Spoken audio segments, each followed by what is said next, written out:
The Big Bang Theory is that the universe is created by a series of chance happenings. They removed the word lie and replaced it with the word theory to sweeten it up, making it easier to digest.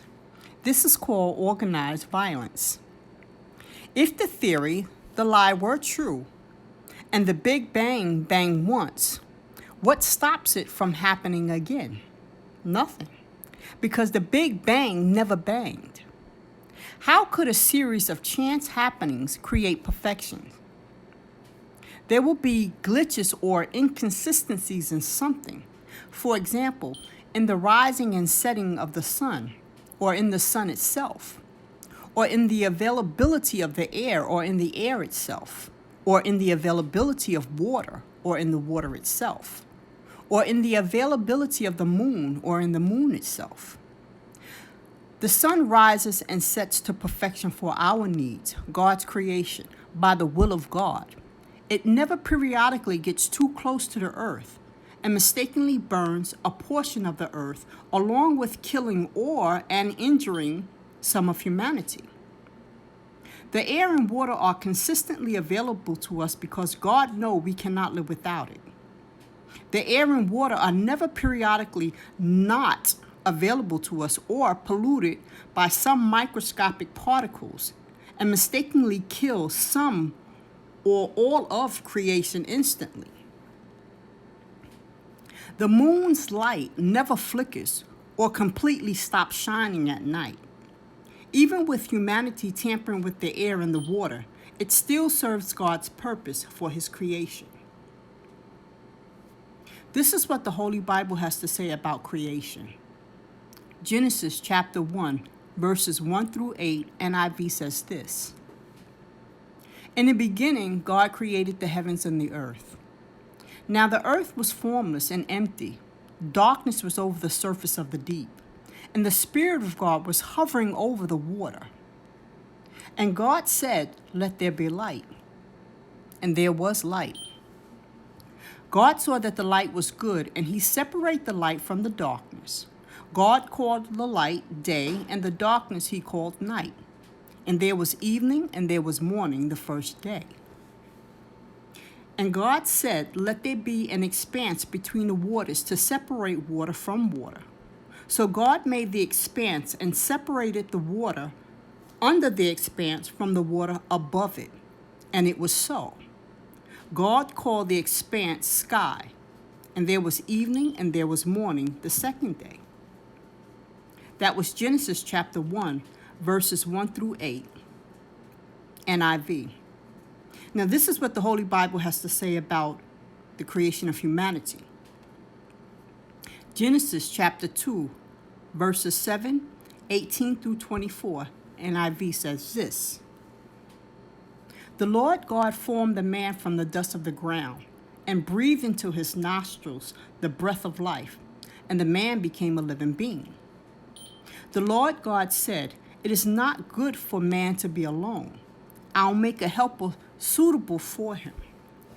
Now the Lord God had formed out of the ground all the beasts of the field, or the birds of the air. He brought them to the man to see what he would name them. And what of the man called each living creature? That was its name. So the man gave names to all the livestock, the birds of the air, and all the beasts of the field. But for Adam, no suitable helper was found. So the Lord God caused the man to fall into a deep sleep.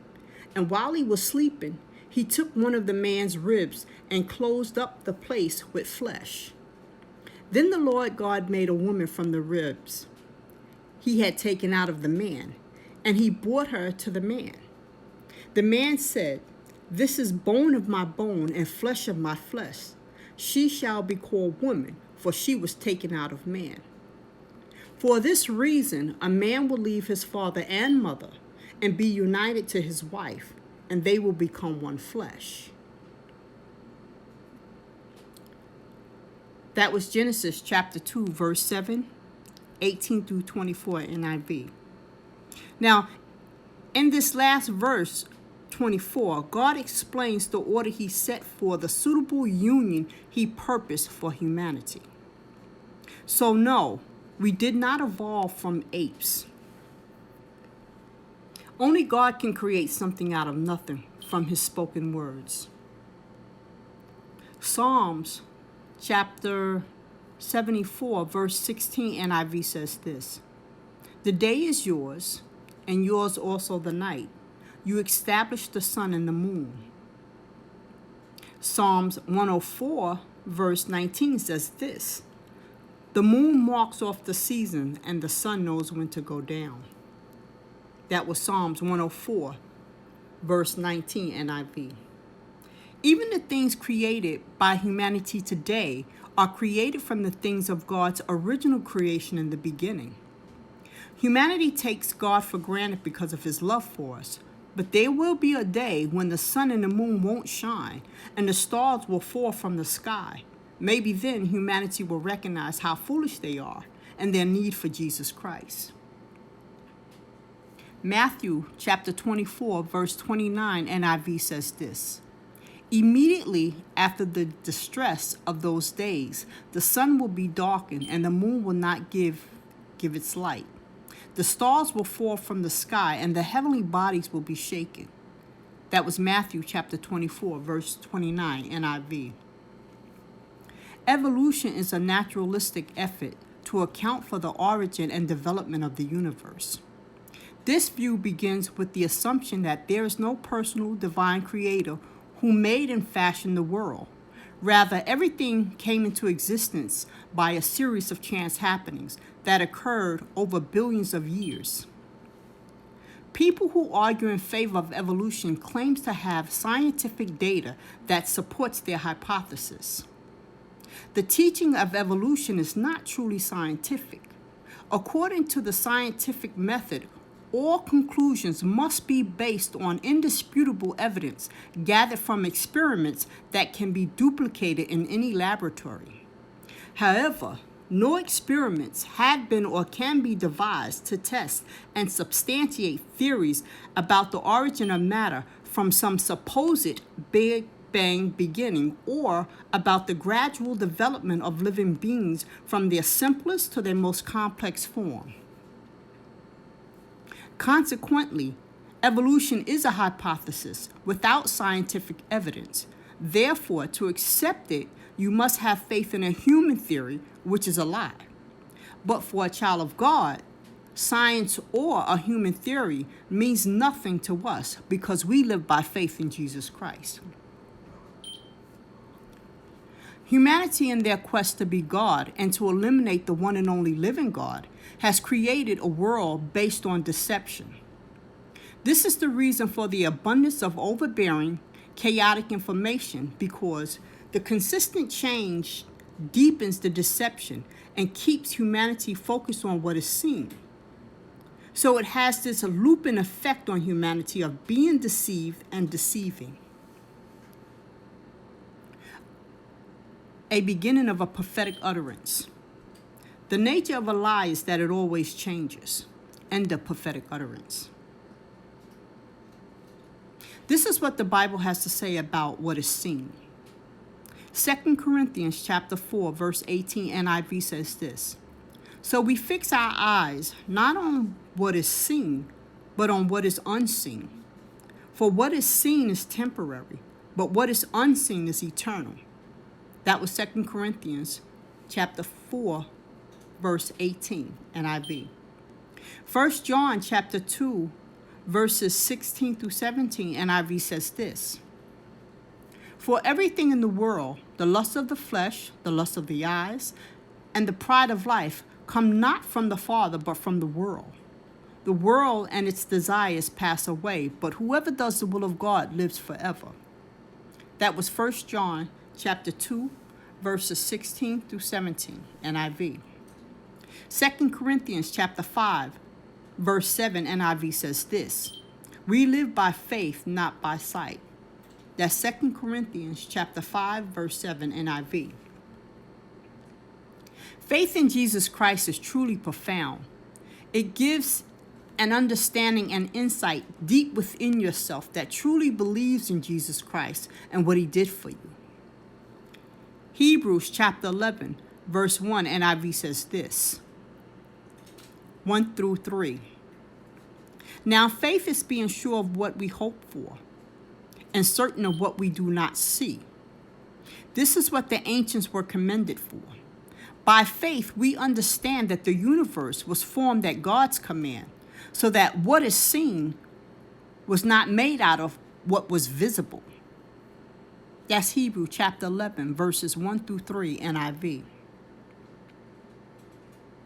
We read all these books written by humanity and believe in them, even though these books consistently change, and they change because everyone claims to have their own truth, which is false truth.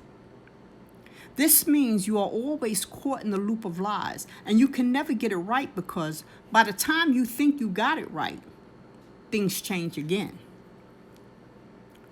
Proverbs chapter 15, verse 7, NIV says this, "The lips of the wise spread knowledge, not so the hearts of fools." Proverbs 12, verse 19 says this, "Truthful lips endures forever, but a lying tongue lasts only a moment." Proverbs 19, verse 3, NIV says this, "A man's own folly ruins his life, yet his heart rages against the Lord." That was Proverbs chapter 19, verse 3, NIV. Jesus Christ is the only truth, and the only book that can save humanity and that remains the same is the Holy Bible. A beginning of a prophetic utterance. He said, "I am consistent. I am the Father of truth. I am the same yesterday, today, and forevermore." Satan is also consistent. He is the father of lies. What makes him consistent makes him inconsistent because a lie always changes. End of prophetic utterance. The Holy Bible is humanity's true history and also creation's true history because Christ God is the creator, the author of life, which makes his word, the Holy Bible, relevant to today's life because it is written for humanity.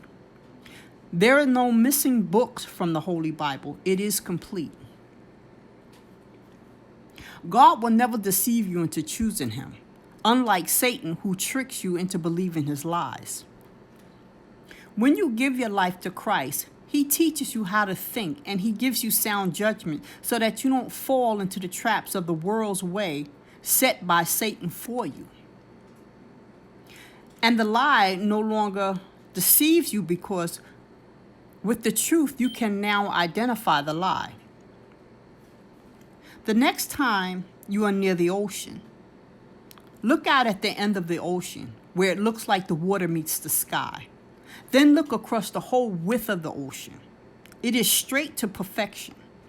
It is created on purpose by the one and only living God, and his love list goes on. Be careful. The devil takes pleasure in making humanity fools.